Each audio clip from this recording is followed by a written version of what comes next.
I'm guessing that the title brought you here. Yes, it's true. My life is crazier than the movies. When I was younger, I was a Mormon and a sex-crazy teenager. I was perverting many of the young priests of the church. Not just in my ward, my congregation, but across the whole state, a district of congregations. Now, at the time, priests who were not virgins were not allowed to go on missions. A mission is an essential strategy of Mormon religion to convert people to the church. How can you preach about saving yourself for marriage when you haven't? If a young priest was not fit to go on a mission, this brought great shame to themselves and their families. Having gone on a mission is also a sign of a man's worthiness. He dedicated his life to God, and therefore he is fit for marriage.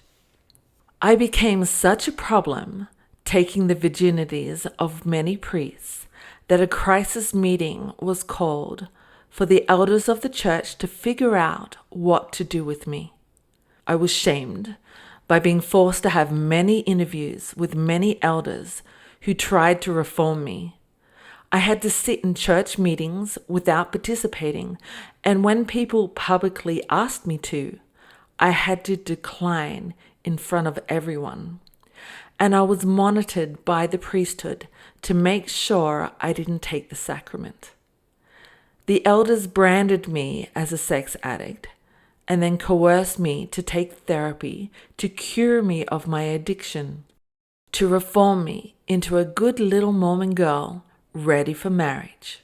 The process of this curing included weekly meetings with my bishop, going to hardcore therapy, and I was also signed up to a sex addiction therapy retreat at a Catholic convent because the church didn't have its own resources to deal with such.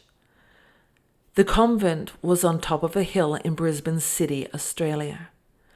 I still remember the stone walls of my assigned cell and the little window I would look out to see the sun. And my story gets even wilder.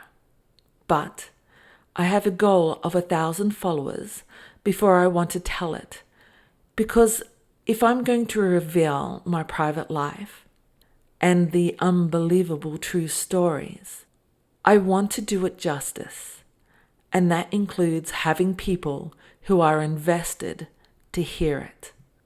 You're listening to the Mistress Code. I'm Racy Wild.